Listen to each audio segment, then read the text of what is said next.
Hello everyone, welcome back. आज हम biology के सबसे इम्पॉर्टेंट और सबसे इंटरेस्टिंग चैप्टर को कवर करने वाले हैं, जो है लाइफ प्रोसेसेस। अगर आपने ये वीडियो पूरा देख लिया तो बोर्ड एग्जाम में इस चैप्टर से एक भी क्वेश्चन मिस नहीं होगा। हम बात करेंगे कि आज कैसे एक लिविंग ऑर्गेनिज्म जिंदा रहता है, खाना कैसे पचाता है और बॉडी का कचरा जो वेस्ट है वो बाहर कैसे निकालता है। So let's start. सबसे पहले हमें कैसे पता चलेगा कि कोई चीज़ अलाइव है? सिर्फ मूविंग करने से नहीं। लाइफ प्रोसेस वो बेसिक फंक्शंस हो जो हमें जिंदा रखने के लिए इम्पॉर्टेंट है। सभी लिविंग ऑर्गेनिज्म ये प्रोसेस परफॉर्म करते हैं, जैसे कि न्यूट्रिशन, रेस्पिरेशन, ट्रांसपोर्टेशन, एक्सक्रीशंस। एक प्रो टिप याद रखनी है कि जो वायरस होता है वो नॉन लिविंग और लिविंग के बीच का कनेक्टिंग लिंक है। मतलब ये बॉडी के अंदर जब किसी भी होस्ट के अंदर जाता है तो वो एज अ लिविंग बिहेव करता है, जब ये होस्ट के बाहर होता है तब ये as a non living behave करता है। अब ये लाइफ प्रोसेस होती है वो यूनिसेलुलर और मल्टीसेलुलर ऑर्गेनिज्म में डिफरेंट तरीके से होती है। सिंस यूनिसेलुलर ऑर्गेनिज्म के पास सिर्फ एक ही सेल है, उसमें सारी लाइफ प्रोसेस उसकी बॉडी की सरफेस के थ्रू होती है। मल्टीसेलुलर ऑर्गेनिज्म स्पेशली हम हैं, हमारे लिए स्पेशलाइज ऑर्गन या ऑर्गन सिस्टम बने होते हैं लाइफ प्रोसेस परफॉर्म करने के लिए। ओके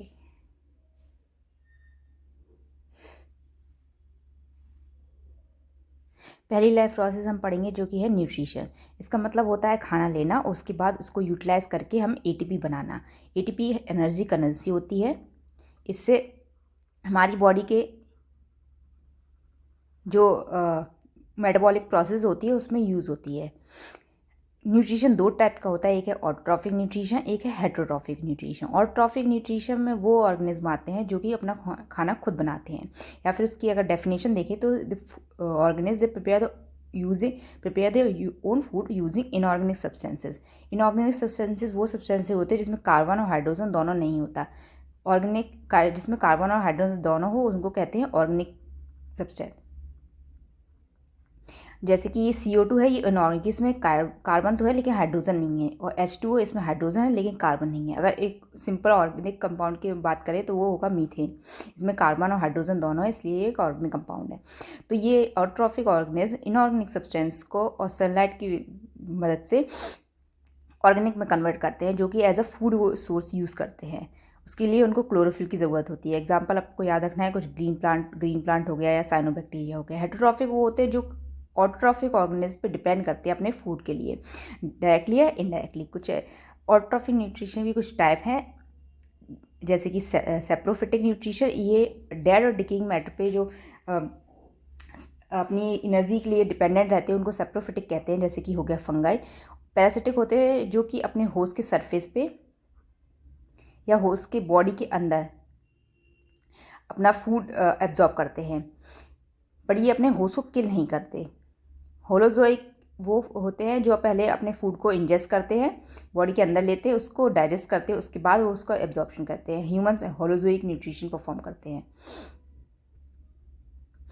ओके हम एक ऑटोट्रॉफिक न्यूट्रिशन है जो कि है फोटोसिंथेसिस, उसको देख लेते हैं। ये प्लांट्स और कुछ एल्गीज परफॉर्म करती हैं, एक्चुअली मोस्ट ऑफ सारी एल्गी परफॉर्म करती हैं। ये अपना फूड इनऑर्गेनिक कंपाउंड जैसे CO2, H2O, सनलाइट और क्लोरोफिल की मदद से बनाते हैं। तो आपको ये वाली इक्वेशन याद रखनी है, बहुत बार पूछी गई है। 6CO2, इसको बैलेंस करना मत भूलिए, 6CO2 12H2, क्योंकि हम ये बनाते हैं CO2 की मदद से ग्लूकोज, और जो कि 6 कार्बन कंपाउंड होता है, तो आपको 6CO2 यहाँ लेना ज़रूरी है। ओके जैसे कि CO2 में अगर हम क्या कहते हैं हाइड्रोजन ऐड करेंगे तो इस प्रोसेस को कहते हैं रिडक्शन।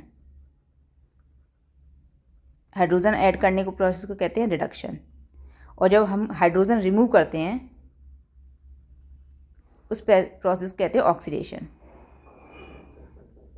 तो फोटोसिंथेसिस में ये दोनों प्रोसेस होती हैं, रिडक्शन, ऑक्सीडेशन, इसलिए फोटोसिंथेसिस एक रिडॉक्स रिएक्शन है। देखिए जैसे कि ये CO2 है, इसमें जब हाइड्रोजन ऐड करेंगे तो ये हमारा ग्लूकोज बनेगा C6H12O6, और जब H2O जो वाटर है उसमें से हम हाइड्रोजन रिमूव करेंगे तब ये ऑक्सीजन रिलीज करेगा। ये ऑक्सीडेशन प्रोसेस हो गई, ये रिडक्शन प्रोसेस हो गई। तो फोटोसिंथेसिस में ये दोनों प्रोसेस परफॉर्म होती हैं। वाटर स्प्लिट होता है तब इसमें से ऑक्सीजन निकलता है और हाइड्रोजन आयन निकलते हैं। उसके बाद जब ग्लूकोज बनता है वो प्लांट में स्टार्च के फॉर्म में स्टोर होता है और एनिमल में ग्लाइकोजन के फॉर्म में स्टोर होता है। अगर हमें आपको स्टेप्स याद रखने हैं, 3 इंपॉर्टेंट स्टेप हैं फोटोसिंथेसिस की। पहले तो लाइट का एब्जॉर्प्शन जो कि क्लोरोफिल के द्वारा होता है, फिर उसको कन्वर्ट करना होता है केमिकल एनर्जी में, जो हमारी सोलर एनर्जी उसको केमिकल एनर्जी में कन्वर्ट करते हैं। फिर उससे हम वाटर को स्प्लिट करते हैं और स्प्लिटिंग ऑफ वाटर को फोटोलाइसिस कहते हैं। फोटो मीन्स लाइट और लाइसिस मतलब ब्रेक डाउन। किसी चीज़ को जब लाइट की हेल्प से तोड़ते हैं उसको फोटोलाइसिस कहते हैं। फिर ऑक्सीजन CO2 का हमारा रिडक्शन होता है। रिडक्शन मैंने अभी बताया, हाइड्रोजन जब ऐड करते हैं उसको रिडक्शन कहते हैं। तो CO2 का रिडक्शन होगा तो किस में कन्वर्ट हो जाएगा, वो ग्लूकोज में। डेजर्ट में जो ये प्रोसेस होती है वो रात के समय होती है, CO2 का फिक्सेशन। फोटोसिंथेसिस डेजर्ट में, एक चीज़ याद रखना है आपको, फोटोसिंथेसिस डेजर्ट प्लांट में दिन में होती है फोटोसिंथेसिस, लेकिन जो CO2 का एब्जॉर्प्शन है वो रात में होता है। क्यों? क्योंकि ये दिन में अपना प्लांट स्टोमेटा क्लोज रखते हैं, क्योंकि सनलाइट की वजह से यहाँ ट्रांसपिरेशन जो होता है वो ज़्यादा होता है, ट्रांसपिरेशन रेट डे के टाइम में। तो ट्रांसपिरेशन को कम करने के लिए, ट्रांसपिरेशन मतलब स्टोमेटा से वाटर बाहर रिलीज हो जाना, या तो उसको कम करने के लिए ये स्टोमेटा को बंद रखते हैं सुबह के टाइम। तो ये कार्बन डाइऑक्साइड है वो रात में ही ले लेते हैं और इसको कन्वर्ट कर लेते हैं मैलिक एसिड में, और फिर ये सुबह जब होती है तो इसको फोटोसिंथेसिस परफॉर्म कर लेते हैं। स्टोमेटा बंद रखेंगे, लेकिन CO2 हमारे इन प्लांट्स के अंदर पहले से रहती है, जो उन्होंने नाइट के टाइम ली थी। अब ये स्टोमेटा क्या होता है, ये टाइनी पोर्स होते हैं हमारे प्लांट की लीफ के सरफेस पे, प्लांट की लीफ के सरफेस पे, जो कि कंट्रोल होते हैं गार्ड सेल के द्वारा। ये गार्ड सेल्स हैं और ये पोर है, ये हमारा स्टोमेटा हो गया। इससे हमारा सारा गैसियस एक्सचेंज होता है, वाटर भी बाहर इसी से रिलीज होता है। जब गार्ड सेल में हमारा जब वाटर जाएगा तो ये स्वेल हो जाएंगे और हमारा जो स्टोमेटा है वो ओपन हो जाएगा। जब गार्ड सेल वाटर को एब्जॉर्ब करेगा तो गार्ड सेल स्वेल हो जाएंगे और हमारा जो स्टोमेटा है वो ओपन हो जाएगा। और जब गार्ड सेल अपना वाटर लूज करेंगे तो जो गार्ड सेल है वो श्रिंक हो जाएगा और हमारा स्टोमेटा क्लोज हो जाएगा। और जो मिनरल अपटेक है वो रूट से करते हैं प्लांट्स। तो लीफ की सरफेस से गैसियस अपटेक करते हैं, वाटर को रिलीज करते हैं, और प्लांट की सरफेस से वो वाटर को भी एब्जॉर्ब करते हैं और की सारे मिनरल्स हैं उसको भी एब्जॉर्ब करते हैं। ओके, अब 2 एक्सपेरिमेंट आपको याद रखने हैं फोटोसिंथेसिस में आते हैं, जो आपकी क्वेश्चन से पूछे जाते हैं एग्जाम में। एक है वेरीगेटेड लीफ एक्सपेरिमेंट और एक है कार्बन डाइऑक्साइड जो फोटोसिंथेसिस के लिए इंपॉर्टेंट है वो उसका एक्सपेरिमेंट। पहले देख लेते हैं वेरीगेटेड लीव्स होती हैं जिसमें जो क्लोरोफिल है वो पैचेस में प्रेजेंट होता है, कुछ इस एरिया में कुछ इस एरिया में प्रेजेंट होगा, पूरी लीफ पे क्लोरोफिल प्रेजेंट नहीं होता बल्कि कुछ पैचेज में प्रेजेंट होता है। ये इस एक्सपेरिमेंट इसलिए करते हैं कि जानने के लिए कि फोटोसिंथेसिस के लिए क्लोरोफिल एसेंशियल है कि नहीं। तो देखिए, जहाँ पे भी फोटोसिंथेसिस होगी वहाँ पे हमारा स्टार्च बनेगा, या फिर ग्लूकोज कह लीजिए, इसको स्टार्च कह लीजिए, ग्लूकोज स्टोर होता है स्टार्च फॉर्म में, स्टार्च बनेगा। तो उसके लिए क्लोरोफिल ज़रूरी है कि नहीं, इस देखने के लिए क्या करेंगे, हम प्लांट लेंगे, उसको अल्कोहल बाथ दिलाएंगे, फिर उसमें आयोडीन डालेंगे। जो आयोडीन है वो स्टार्च से बाइंड कर जाता है और उस एरिया को ब्लू ब्लैक में कन्वर्ट कर देता है, कलर दे देता है। ये आयोडीन स्टार्च के मॉलिक्यूल के बीच में जाके एंटर कर जाता है और इसको ब्लू ब्लैक कलर में कन्वर्ट कर देता है। तो जिस एरिया में भी स्टार्च होगा उस एरिया में क्या कहते हैं, हमारा उस एरिया का जो कलर है वो डार्क कलर हो जाएगा। तो जैसे कि वेरीगेटेड लीफ है, इसमें इस एरिया में क्लोरोफिल नहीं है बॉर्डर की तरफ, और बीच के एरिया में क्लोरोफिल पाया जाता है। तो केवल वही एरिया हमारा डार्क कलर में कन्वर्ट हुआ है जिस एरिया में क्लोरोफिल था। तो इससे क्या पता चलता है कि फोटोसिंथेसिस के लिए या स्टार्च फॉर्मेशन के लिए क्लोरोफिल की ज़रूरत है। नेक्स्ट एक्सपेरिमेंट है CO2 फोटोसिंथेसिस के लिए ज़रूरी है ये जानने के लिए हम 2 प्लांट को बेल जार के अंदर रख देंगे, लेकिन एक बेल जार में हम KOH जो कि है पोटेशियम हाइड्रोक्साइड को रखेंगे। KOH एक तरह का CO2 एब्जॉर्बर है। इसको बेल जार के अंदर इसलिए रखते हैं ताकि प्लांट के CO2 ना मिले और जो CO2 रिलीज़ करता है प्लांट रेस्पिरेशन द्वारा वो सब एब्जॉर्ब हो जाए।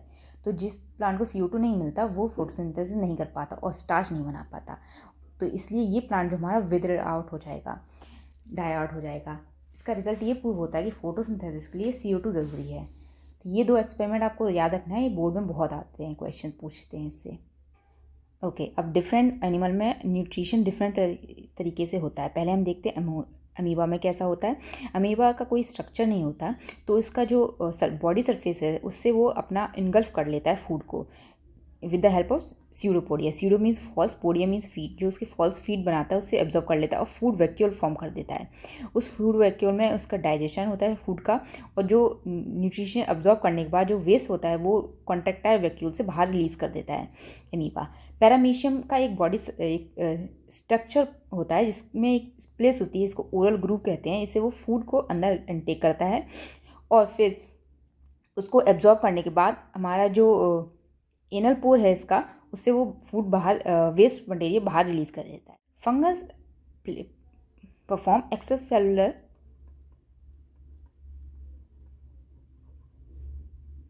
Cellular mode of nutrition.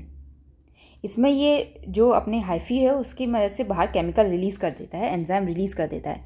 इससे क्या होता है, जो फूड होता है बाहर उसका जो ब्रेकडाउन होता है वो अपने बॉडी के बाहर करता है और उसके बाद उस फूड को एब्जॉर्ब कर लेता है अपनी हाइफी से। ओके, नेक्स्ट हम न्यूट्रिशन ह्यूमन में पढ़ेंगे। इसके लिए एक डाइजेस्टिव सिस्टम होता है हमारे बॉडी में। डाइजेशन हमारा माउथ से स्टार्ट होता है, जो कि एंट्री पॉइंट है हमारा फूड डाइजेशन की। उसके बाद हमारी माउथ में बकल कैविटी पाई जाती है, इसमें टीथ और टंग की मदद से फूड को क्रश करते हैं। उसके बाद जो सलाइवा होती है माउथ में, वो कार्बोहाइड्रेट को कार्ब को डाइजेस्ट करने की या ब्रेक डाउन करने के लिए काम आती है। उसमें एक एंजाइम आपको याद रखना है, एमाइलेज। एमाइलेज है जो कि कार्ब को डाइजेशन करती है, प्रोटीन या फैट का नहीं, केवल कार्बोहाइड्रेट का डाइजेशन करती है। उसके बाद फूड जाता है हमारा फेरेनेक्स में, जो कि एक कॉमन पैसेज है किसके लिए, एयर और फूड के लिए कॉमन पैसेज है फेरेनेक्स। उसके बाद ये फूड जाता है ईसोफेगस में, जिसमें पेरिस्टालसिस मूवमेंट होती है। पेरिस्टालसिस कॉन्ट्रैक्शन और रिलैक्सेशन कंटिन्यूस मूवमेंट होती है, इससे कि फूड आगे की तरफ मूव करता है। यहाँ पे कॉन्ट्रैक्शन रिलैक्सेशन कंटिन्यूस चलता रहता है, इससे कि फूड हमारा वो नीचे की तरफ मूव करता है। फिर उसके बाद हमारा फूड जाता है स्टमक में। स्टमक में गैस्ट्रिक ग्लैंड्स पाए जाते हैं जो कि बहुत सारे टाइप की सिक्रीशन रिलीज करते हैं। पेप्सिन रिलीज करते हैं जो कि प्रोटीन को डाइजेस्ट करता है। याद रखना, पेप्सिन में भी पी आता है एंड प्रोटीन में भी पी आता है। तो पेप्सिन प्रोटीन को डाइजेशन के लिए करता है, लेकिन इसको पहले एक्टिवेट कराते हैं with the help of HCl। तो जो हमारी स्टमक में HCl रिलीज होता है जो कि एसिडिक इन्वायरमेंट देता है। ये एक तो हमारी इम्यूनिटी के लिए जरूर इम्पॉर्टेंट है, क्योंकि जो हम फूड ले रहे हैं उसमें डिफरेंट तरह के पैथोजेंस भी अंदर आ रहे हैं, उसको किल करने के लिए HCl की ज़रूरत है। उसके अलावा पेप्सिन को एक्टिवेट भी करता है ये HCl, लेकिन HCl बहुत ही ज़्यादा एसिडिक होता है, तो इससे हमारी बॉडी लाइनिंग को प्रोटेक्ट करने के लिए हमारी म्यूकस रिलीज करता है, जिससे कि हमारी HCl से प्रोटेक्शन मिलती है। उसके बाद फूड जाता है हमारा स्मॉल इंटेस्टाइन में with the help of sphincter muscles. एक स्फिंक्टर मसल एक तरह की जैसे कि टैप होती है, नल होता है ना, उसमें जो टैप की जो टोटी टाइप की होती है उससे कंट्रोल करते हैं कि पानी कितना बाहर निकलेगा कितना जाएगा। उसी तरीके से स्फिंक्टर मसल होती है जो कि स्टमक से स्मॉल इंटेस्टाइन फूड भेजने के लिए इम्पॉर्टेंट होती है, कंट्रोल करती है कितना फूड कब जाएगा, ये कंट्रोल करती है हमारी स्फिंक्टर मसल। स्मॉल इंटेस्टाइन में जो बॉडी की बहुत सारे एरिया से या बहुत सारे ऑर्गन से हमारे सिक्रीशंस आते हैं, जैसे कि लिवर से बाइल जूस आता है, ये कि फैट को ब्रेक डाउन करने में हेल्प करता है और अल्कलाइन एनवायरनमेंट प्रोवाइड करता है। अल्कलाइन एनवायरनमेंट बेटा ये ट्रिप्सिन जो प्रोटीन है उसको एक्टिवेट करने के लिए ज़रूरी है। पेनक्रियाज हमारा ट्रिप्सिन एंजाइम रिलीज करता है जो कि प्रोटीन को डाइजेशन करता है। तो प्रोटीन के लिए आपको दो एंजाइम की याद रखना है, एक ट्रिप्सिन जो कि पेनक्रियाज रिलीज करता है और दूसरा क्या है, पेप्सिन। पेप्सिन ये स्टमक रिलीज करता है। लाइपेज है, ये फैट को डाइजेशन के लिए काम आता है। तो जो एंजाइम की बात करें तो पहले तो आपको अमाइलेज, ये कार्ब के लिए है, कार्बोहाइड्रेट के लिए। प्रोटीन के लिए हमारा है पेप्सिन एंड ट्रिप्सिन, ये प्रोटीन के लिए है। एंड बाइल जूस, और उसके बाद लाइपेज, ये दोनों फैट के लिए हैं। तो ये आपको याद रखने हैं। HCl एसिडिक इन्वायरमेंट प्रोवाइड करता है जिससे पेप्सिन एक्टिवेट होता है। ओके, नेक्स्ट है इंटेस्टाइन जूस अपना रिलीज करता है, जिससे क्या होता है, डाइजेशन, कंप्लीट डाइजेशन इंटेस्टाइन में होता है। तो प्रोटीन को अमाइनो एसिड में कन्वर्ट कर देता है, फैट को फैटी एसिड एंड ग्लिसरॉल में कन्वर्ट कर देता है, और कार्बोहाइड्रेट को ग्लूकोज में कन्वर्ट कर देता है। और ये सब जो माइक्रोमोलिक्यूल्स बने हैं उसको एब्जॉर्प्शन कर लेता है small intestine with the help of villi. जो फिंगर लाइक प्रोजेक्शन पाई जाती है स्मॉल इंटेस्टाइन में, उससे फूड हमारा बॉडी के अंदर एब्जॉर्ब हो जाता है। ये विलाई को आप देखेंगे तो एक विलाई के अंदर बहुत सारी कैपिलरीज पाई जाती हैं। कैपिलरीज क्या होती है? ब्लड ट्रांसपोर्ट करती हैं। इससे डिफ्यूजन से फूड इसके अंदर जाता है, या जो भी न्यूट्रिशन है वो इसके अंदर जाते हैं। उसके बाद जो अनडाइजेस्टेड फूड होता है वो लार्ज इंटेस्टाइन में जाता है, वहाँ से वाटर एब्जॉर्प्शन हो जाता है। उसके बाद जो कुछ नहीं डाइजेस्ट हुआ है वो बाहर एनस के थ्रू एक्सक्रीट आउट हो जाता है। यहाँ भी एक स्फिंक्टर मसल पाया जाता है जो कि एनल स्फिंक्टर है। इससे बाहर हमारा जो एक्सक्रीटरी प्रोडक्ट है वो रिलीज हो जाता है। नेक्स्ट प्रोसेस है रेस्पिरेशन। रेस्पिरेशन एक इंट्रासेलुलर प्रोसेस है जो सेल के अंदर होती है। इसमें जो ग्लूकोज हमने एब्जॉर्ब किया है न्यूट्रिशन से उसको ब्रेक डाउन करते हैं, इससे एटीपी बनाते हैं with the help of oxygen. ये माइटोकॉन्ड्रिया क्लोरोप्लास्ट में परफॉर्म होती है। तो जो एटीपी है अपना एक न्यूक्लियोटाइड है एडेनाइन, उस न्यूक्लियोटाइड में 3 फॉस्फेट जुड़े रहते हैं। T stand for triphosphate. तो जब हम इस फॉस्फेट को ब्रेक डाउन करते हैं तो एनर्जी रिलीज होती है 30 किलोजूल। ये एनर्जी हमारी बॉडी प्रोसेस को परफॉर्म करने के लिए इंपॉर्टेंट होती है। लेकिन ये ब्रेक करेंगे हम अपना बॉन्ड इसका, तो एडेनिन एटीपी एडीपी में कन्वर्ट हो जाएगी। अब ये एडीपी को हमें दोबारा एटीपी में कन्वर्ट करने के लिए हमें ये रेस्पिरेशन की ज़रूरत पड़ती है।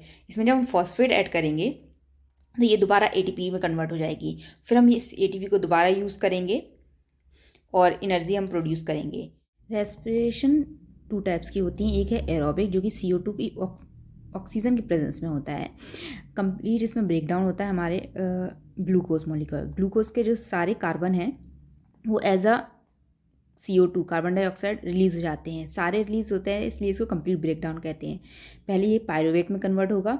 ये एरोबिक और एनारोबिक दोनों में कॉमन है। ये ग्लूकोज पहले पायरुवेट में कन्वर्ट होगा, इसको ग्लाइकोलाइसिस प्रोसेस कहते हैं। उसके बाद डिफरेंस आता है। जो एरोबिक रेस्पिरेशन उसमें CO2 कंप्लीट सारे ग्लूकोज के सारे कार्बन मॉलिक्यूल CO2 के फॉर्म में बाहर रिलीज हो जाते हैं। इसका इनपुट एनर्जी इनपुट बहुत हाई होता है। और जो एनारोबिक है वो 2 टाइप का होता है। एक तो हमारी मसल में होता है, जब हम बहुत तेज़ भागते हैं तो हमारे पायरुवेट लैक्टिक एसिड में कन्वर्ट हो जाता है और इसमें एक भी कार्बन रिलीज़ नहीं होता। तो क्योंकि पायरुवेट और लैक्टिक एसिड दोनों 3 कार्बन कंपाउंड हैं। लेकिन जो यीस्ट में फर्मेंटेशन होता है उसमें जो पायरुवेट है इथनॉल में कन्वर्ट हो जाता है। इथनॉल 2 कार्बन कंपाउंड है तो 1 कार्बन CO2 की फॉर्म में रिलीज हो जाता है। इसी को इसमें आपके NCERT में शॉर्ट में दिया है कि पहले ग्लूकोज हमारा पायरुवेट में कन्वर्ट होगा जो कि 3 कार्बन कंपाउंड है, ये क्लोरोप्लास्ट में होगा, और ये एरोबिक एनारोबिक में दोनों में कॉमन है। Glucose to pyruvate conversion glycolysis कहते हैं। उसके बाद डिफरेंट तरीके से भी हमारा हो सकता है रेस्पिरेशन। एक तो ऑक्सीजन के प्रेजेंस में होता है जो कि माइटोकॉन्ड्रिया में होता है। इसमें पायरुवेट कार्बन डाइऑक्साइड में बन जाता है, 3 कार्बन डाइऑक्साइड मॉलिक्यूल रिलीज हो जाते हैं। जो एक मसल्स में होता है बिना ऑक्सीजन के, उसमें लैक्टिक एसिड बनता है, ये भी 3 कार्बन कंपाउंड है तो इसमें एक भी CO2 रिलीज नहीं होता। और थर्ड है जो यीस्ट में होता है, इसको फर्मेंटेशन कहते हैं।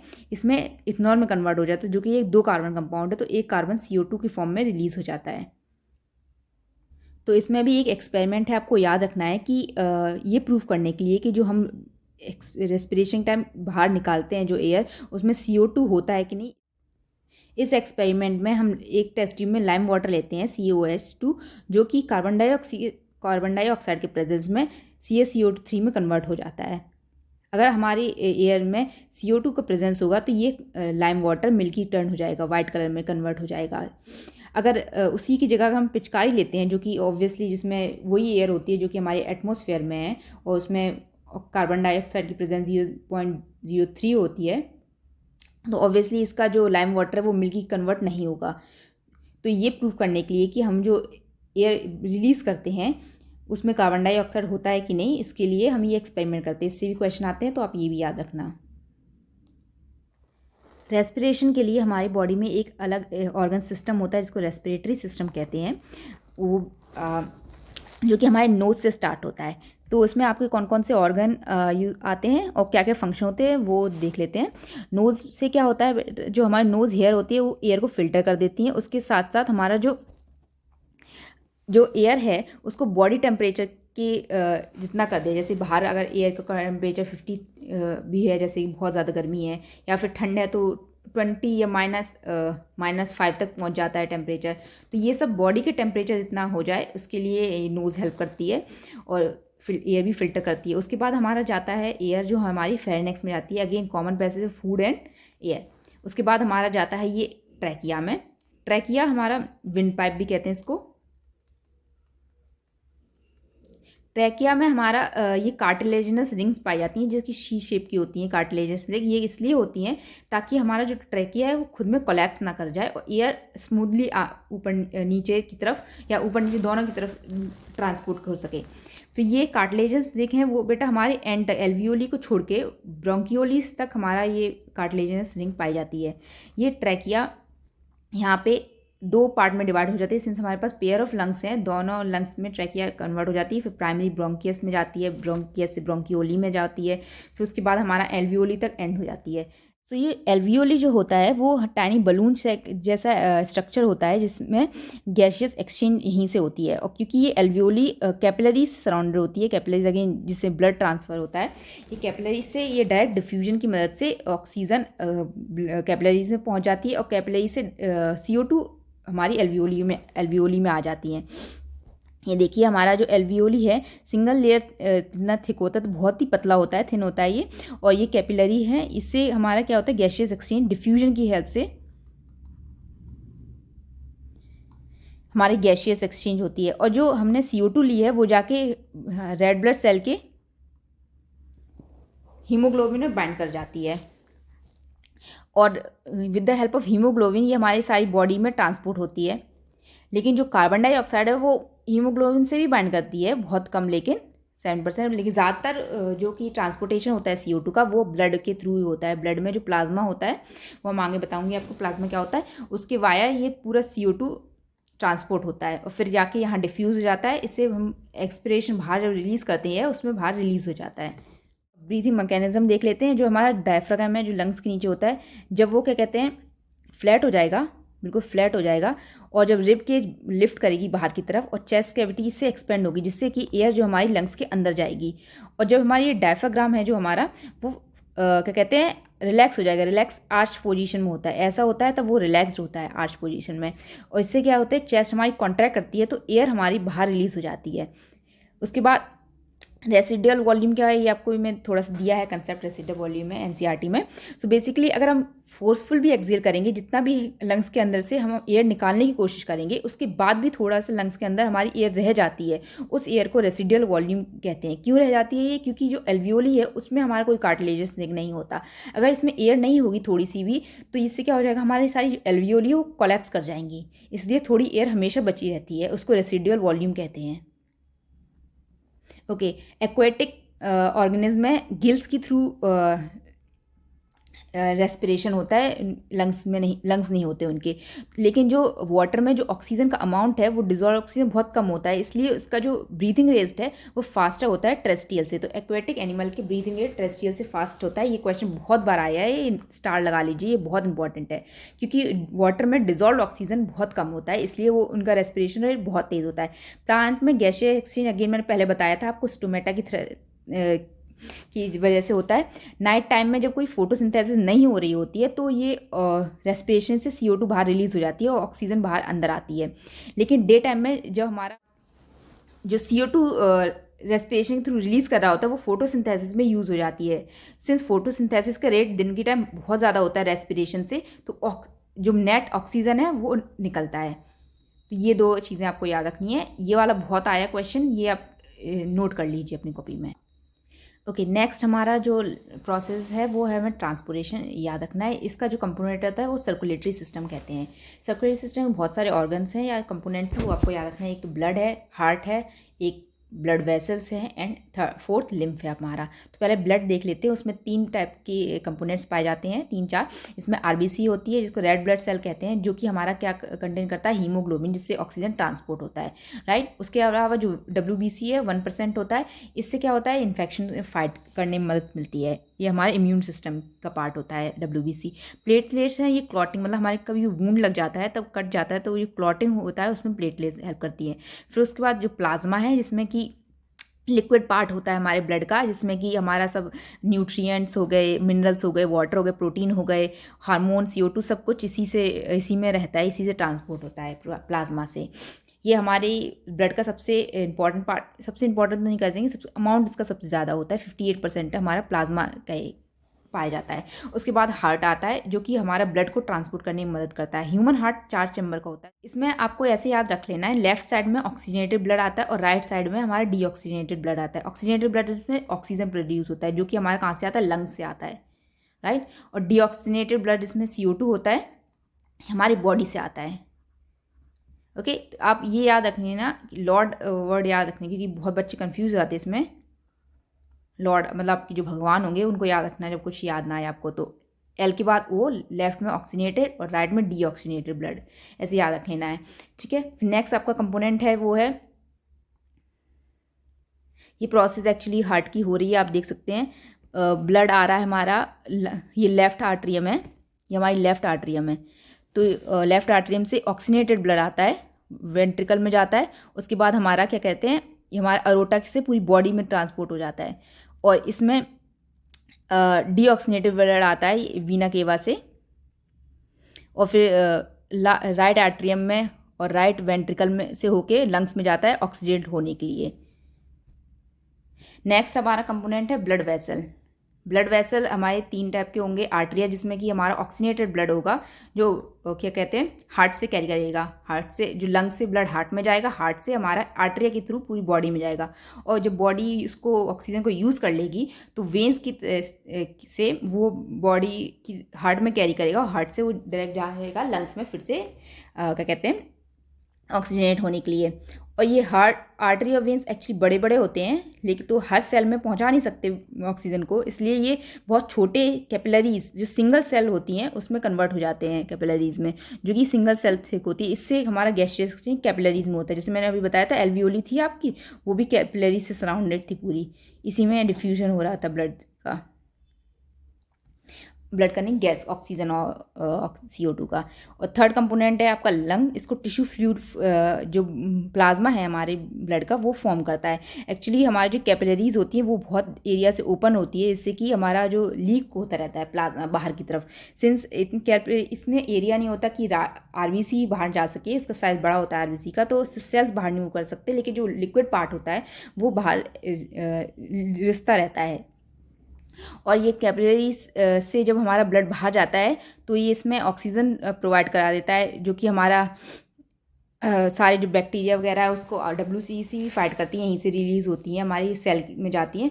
उसके बाद जो बाकी टिश्यू से जो फ्लूइड होता है वो लिम्फ की तरफ से अंदर हमारे लिम्फ नोड में चला जाता है, लिम्फेटिक सिस्टम में चला जाता है।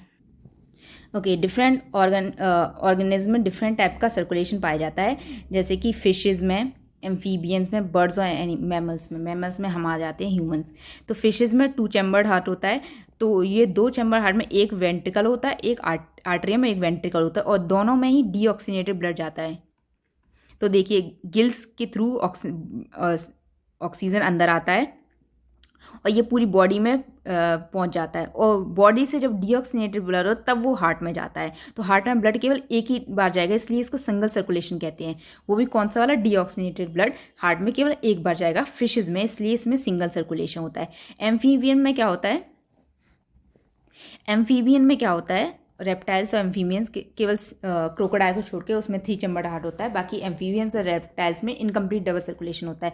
बेसिकली इसमें एक राइट वेंट्रिकल होता है, एक लेफ्ट वेंट्रिकल आर्ट्रियम होता है, एक राइट आर्ट्रियम होता है, लेकिन वेंट्रिकल इसमें केवल एक ही पाया जाता है। लेकिन इसमें भी ब्लड 2 बार आता है, एक तो ऑक्सीनेटेड ब्लड आएगा लंग्स की तरफ से और बॉडी में, फिर वो हार्ट में जाएगा, हार्ट से पूरी बॉडी में जाएगा, बॉडी से डीऑक्सीनेटेड ब्लड आएगा, फिर जाएगा हार्ट में और हार्ट से फिर लंग्स में जाएगा। तो हार्ट में तो ब्लड 2 बार जा रहा है एक सिंगल साइकिल में, लेकिन जो वेंट्रिकल में जो डीऑक्सीनेटेड और ऑक्सीनेटेड ब्लड है वो पूरा मिक्स हो जा रहा है। तो ये इनएफिशिएंट होता है, इसलिए इसको इनकम्प्लीट डबल सर्कुलेशन कहते हैं, क्योंकि इसमें डीऑक्सीनेटेड ऑक्सीनेटेड ब्लड मिक्स हो जाते हैं। वैसे ही मैमल्स और जो बर्ड्स हैं उसमें 4 चैम्बर हार्ट होते हैं, उसमें राइट एंड लेफ्ट आर्टरी है and right and left ventricle पाए जाते हैं और ये सेपरेटेड होते हैं, इसलिए इसमें ऑक्सीनेटेड डीऑक्सीनेटेड ब्लड मिक्स नहीं करता, इसमें कंप्लीट डबल सर्कुलेशन होता है। बेसिकली ऑक्सीजन जो है हमारा लंग्स से आया, हमारी ब्लड वेसल्स में गया, फिर हार्ट में गया, आर्ट्रियम, वेंट्रिकल, वेंट्रिकल से पूरे क्या कहते हैं बॉडी में पहुंचा, बॉडी की कैपिलरी से बॉडी ने इसको एब्जॉर्ब किया, CO2 रिलीज़ किया, CO2 से फिर बॉडी कैपिलरीज में एंटर किया, फिर उसके बाद ये राइट एट्रियम वेंट्रिकल में गया, उसके बाद फिर ये दोबारा लंग्स में चला गया। तो एक साइकिल में ब्लड 2 बार मूव करता है हार्ट से, इसलिए डबल सर्कुलेशन कहते हैं। तो बेसिकली लंग्स से आया ऑक्सीनेटेड ब्लड, फिर वो गया हार्ट में, हार्ट से आया वो बॉडी में, बॉडी ने उसको कन्वर्ट कर दिया CO2 में, मतलब डीऑक्सीनेट कर दिया बॉडी ने उसको, ठीक है। बॉडी से फिर गया वो हार्ट में और हार्ट से फिर गया लंग्स में ऑक्सीजनेट होने के लिए। तो हार्ट में 2 बार जा रहा है, जैसे आपको यहाँ दिख रहा है, एक सिंगल साइकिल हुई, एक सिंगल साइकिल में हार्ट में 2 बार जा रहा है, इसलिए उसको कहते हैं डबल सर्कुलेशन। ओके जो ये ट्रांसपोर्ट है एनिमल का तो हमने पढ़ लिया। प्लांट में कैसे होता है? प्लांट में एक्चुअली ये हार्ट और ये ऑर्गन सिस्टम वैसे तो नहीं पाए जाते, लेकिन इसमें 2 वो होते हैं कंपोनेंट, जैसे कि हो गया जाइलम और फ्लोएम। इसमें जाइलम से वाटर मिनरल ट्रांसपोर्ट होता है, वाटर हमारा रूट से एब्जॉर्ब होता है और शूट से बाहर निकल जाता है स्टोमेटा की हेल्प से। तो ये एक ही डायरेक्शन में जाता है, वाटर नीचे से ऊपर की तरफ जा रहा है, इसलिए इसको यूनिडायरेक्शनल फ्लो कहते हैं। इसमें जाइलम के कंपोनेंट्स होते हैं ट्रैकिया एंड वेसल। ये कैसे ड्राइव करता है? ट्रांसपिरेशन पुल की तरह और या रूट प्रेशर की वजह से। ट्रांसपिरेशन पुल मतलब डे के टाइम में क्या होगा, स्टोमेटा ओपन रहेगा, तो जो ऑक्सीजन है, ऑक्सीजन नहीं H2 वाटर है, वो हमारा स्टोमेटा से बाहर रिलीज हो जाएगा, एवोपोरेट हो जाएगा, उसको ट्रांसपिरेशन कहते हैं, जो मैंने पहले आपको बताया था। तो इससे क्या होगा, एक पुल यहाँ पे क्रिएट होगा। जैसे कि आप एक जूस पीते हैं स्ट्रॉ से, तो जब यहाँ पे आप सक करते हैं तो इसमें क्या होता है, एयर प्रेशर बनता है, तो इससे क्या होता है, लिक्विड जो है नीचे से ऊपर की तरफ फ्लो करता है। वैसे ही सेम सिस्टम यहाँ पे चल रहा होता है, उसको ट्रांसपिरेशन पुल कहते हैं। तो यहाँ से जब वाटर बाहर रिमूव हो जाएगा तो ये यहाँ पे एक गैप क्रिएट कर देगा, जो कि फिल करने के लिए पीछे का और वाटर मॉलिक्यूल आएगा, तो यहाँ पे एक गैप क्रिएट हो जाएगा, तो इसको फिल करने के लिए पीछे से और वाटर मॉलिक्यूल आएगा। तो ऐसे ही पूरा चलता रहता है। इससे क्या हो जाता है, यहाँ पे रूट में ट्रांसपिरेशन पुल पड़ता है, जिससे कि वाटर ऊपर की तरफ मूव करता है। फ्लोएम से हमारा food and amino acid transport होते हैं। तो ये बनते कहाँ पे हैं, जो हमारा बनाए ग्लूकोज आपको पढ़ा था, C6H12 फोटोसिंथेसिस टाइम बनाता, वो हमारा लीव्स में बनता है। लीव्स में बनता है, तो जो लीव्स में बनता है उसको कहते हैं सोर्स। और बॉडी प्लांट के किसी भी और पार्ट में जाता है लीव्स को छोड़ के, तो उसको कहते हैं सिंक। तो ये डायरेक्शन कहीं भी हो सकता है, रूट के सेल्स को भी चाहिए फूड, हमारे स्टेम को भी चाहिए फूड, तो ये हर डायरेक्शन में फूड मूव करता है। तो ये मल्टी डायरेक्शनल होता है फूड का transportation, food transportation multi direction होता है। इसके कंपोनेंट्स है फ्लोएम के sieve tube and companion cells. इस प्रोसेस को ट्रांसलोकेशन कहते हैं। ये याद रखना, ये बहुत बार आया है। सिंस ये इसमें कोई भी ट्रांसमिशन पुल नहीं लगता, इसलिए इसमें जो ट्रांसपोर्ट के लिए हमें ATP की ज़रूरत पड़ती है।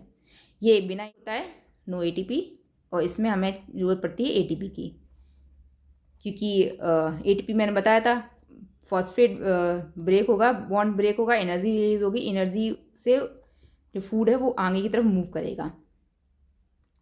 ओके, लास्ट प्रोसेस है एक्सक्रीशन। ऑलराइट, एक एक्सक्रीशन होता है और एक होता है इजेशन। दोनों में डिफरेंस आपको याद रखना ज़रूरी है। इजेशन क्या होता है, जब हमने डाइजेशन किया था फूड का और हमने एनस से रिमूव किया था, तो जो अनडाइजेस्टेड फूड होता है, अनडाइजेस्टेड फूड होता है वो की रिमूव करते हैं एनस की, तो उस प्रोसेस को इजेशन कहते हैं। एक्सक्रीशन क्या होता है, जो वेस्ट मटेरियल होता है, कौन सा वेस्ट, मेटाबॉलिक वेस्ट। जो मेटाबॉलिक वेस्ट होता है वो ब्लड में जाता है और ब्लड से हमें इसको रिमूव करना होता है, उस प्रोसेस को कहते हैं एक्सक्रीशन। ये कौन रिमूव करता है? किडनी। तो जो अनडाइजेस्टेड फूड रिमूव करने की प्रोसेस को इजेशन कहते हैं, और जो कि मेटाबॉलिक जो वेस्ट है उसको रिमूव करने की प्रोसेस को एक्सक्रीशन कहते हैं। तो ये दोनों डिफरेंस आपको याद रखना है। जो अभी पहले अपने न्यूट्रिशन पढ़ा था उस प्रोसेस को इजेशन कहते थे, इसको एक्सक्रीशन कहते हैं। तो जो मेटाबॉलिक वेस्ट है वो हमारी बॉडी से रिमूव करता है, उसके लिए भी एक सिस्टम होता है, इसको कहते हैं यूरिनरी सिस्टम। इसके कौन कौन से कंपोनेंट होते हैं? किडनी हो गया, राइट, और ये रीनल वेन्स, रीनल आर्टरीज हो गए, यूरेटर हो गया, यूरेथ्रा हो गया, और उसके बाद यूरेथ्रा से बाहर हमारा जो निकल जाता है, रिलीज हो जाता है। तो इसके लिए जो ऑर्गन्स आपको ह्यूमन में याद रखने हैं वो है kidney, ureter, bladder, urinary bladder, urethra, ठीक है। उसका जो स्ट्रक्चरल यूनिट है, जो मतलब सेल है जो ये परफॉर्म करता है किडनी में, वो होता है नेफ्रॉन। नेफ्रॉन के कुछ कंपोनेंट्स होते हैं जिसमें हो गया ट्यूब्यूल्स हो गया, बोमेन कैप्सूल हो गया, ग्लोमेरुलस हो गया। आपको इतना डिटेल में नहीं पढ़ना, मतलब इनके नाम याद होने ज़रूरी हैं, लेकिन ये पूरा नेफ्रॉन का इतना डिटेल में नहीं पढ़ना, लेकिन आपको ये डायग्राम याद रखना है। डायग्राम बहुत पूछा जाता है। डायग्राम आप चाहे तो स्क्रीनशॉट ले लीजिए। इसमें बोमेन कैप्सूल होता है, इससे कि हमारा जो ब्लड से वेस्ट आता है वो यहाँ इसके अंदर जाता है, और यहाँ डिफ्यूजन के थ्रू फिर से ये अंदर इसके नेफ्रॉन के अंदर पहुँच जाता है। वहाँ से ये प्रॉक्सिमल टिब्यूल में जाता है, फिर हेनरीज लूप में जाता है। ये कैपिलरीज हैं। इसमें जो कि हमें कुछ मटेरियल होते हैं जो कि ज़रूरत होते हैं, जैसे ग्लूकोज हो गया, कुछ मिनरल्स हो गए जो कि हमें रिलीज़ नहीं करने होते, वो वापस हेनरीज लूप से यहाँ रिलीज़ हो जाते हैं, बाहर की तरफ आ जाते हैं। प्रॉक्सिमल ट्यूब में भी आ जाते हैं ग्लूकोज, मिनरल, प्रोटीन वगैरह। और इसमें जो वाटर होता है, कभी कभी हमें क्या कहते हैं, हमारी बॉडी को कम पानी होता है तो हम चाहते हैं वाटर हमें मिल जाए, बाहर रिलीज़ ना करें। लेकिन कभी कभी हमें बॉडी में बहुत ज़्यादा वाटर का अमाउंट हो जाता है तो हम चाहते हैं उसको बाहर रिलीज़ कर दें। तब इसमें हेनरीज लूप काम आता है। कभी कभी हमें एक्सेस वाटर होता है तो हमको बाहर निकालना होता है, लेकिन कभी कभी हमारी बॉडी में वाटर की कमी हो जाती है तो हमें उसको एब्जॉर्ब करना होता है। तो एब्जॉर्प्शन यहाँ हेनरीज लूप से होता है वाटर का। प्रॉक्सिमल ट्यूब्यूल में हमारा ग्लूकोज मिनरल का एब्जॉर्प्शन होता है, कुछ डिस्टल कॉन्वोल्यूटेड ट्यूब्यूल्स में भी होता है। और फिर उसके बाद बहुत सारे जो नेफ्रॉन है यहाँ अटैच रहते हैं कलेक्टिंग डक्ट्स में। इसमें ये कॉमन पैसेज है बहुत सारे नेफ्रॉन का, कलेक्टिंग डक्ट्स। ये बस आपको डायग्राम याद रखना है, बहुत पूछा जाता है, आता है क्वेश्चन में। तो प्रोसेस में आपको रखना है, जो रीनल आर्टरी है वो आपका वेस्ट लेके आता, जो रीनल आर्टरी है वो वेस्ट को लेके आती है हमारी किडनी के अंदर। जो अनवांटेड चीज़ें होती हैं, जो टॉक्सिक सब्सटेंस होते हैं वो रिलीज़ कर दिए जाते हैं। जो इंपॉर्टेंट यूजफुल सब्सटेंस होते हैं जैसे ग्लूकोज, अमोनिया, जैसे सॉल्ट, वाटर, वो उसको रीअब्जॉर्ब कर लिया जाता है, ठीक है। उसके बाद जो हमारा रीनल आर्टरी से हमारा अंदर आया ब्लड, और रीनल वेन से, जैसे कि ये किडनी देख रहे हैं आप, रीनल आर्टरी से ब्लड अंदर गया, उसको फिल्टर आउट किया हमारे नेफ्रॉन ने और रीनल वेल से बाहर निकाल दिया जो कि अनवांटेड था या टॉक्सिक सब्सटेंस था। फिर उसके बाद ये गया हमारा यूरेटर में, ये यूरेटर है ये एरिया। फिर उसके बाद ब्लैडर में गया और यूरेथ्रा से ये बाहर रिलीज हो गया, राइट। तो ये हमारे ह्यूमंस में एक्सक्रीशन होता है। ओके, प्लांट में एक्सक्रीशन में डिफरेंट टाइप से होता है क्योंकि इसमें डिफरेंट टाइप का वेस्ट होता है। जो गैशियस वेस्ट होता है CO2, ये फोटोसिंथेसिस का वेस्ट है, और ऑक्सीजन हमारा रेस्पिरेशन का, सॉरी। ओके, जो एक्सक्रीशन में, प्लांट में जो एक्सक्रीशन होता है वो डिफरेंट मेथड से होता है, डिपेंड करता है किस टाइप का वेस्ट है। जो कि गैशियस वेस्ट है, CO2 हमारा रेस्पिरेशन का वेस्ट है, और जो ऑक्सीजन है वो हमारा फोटोसिंथेटिक वेस्ट है।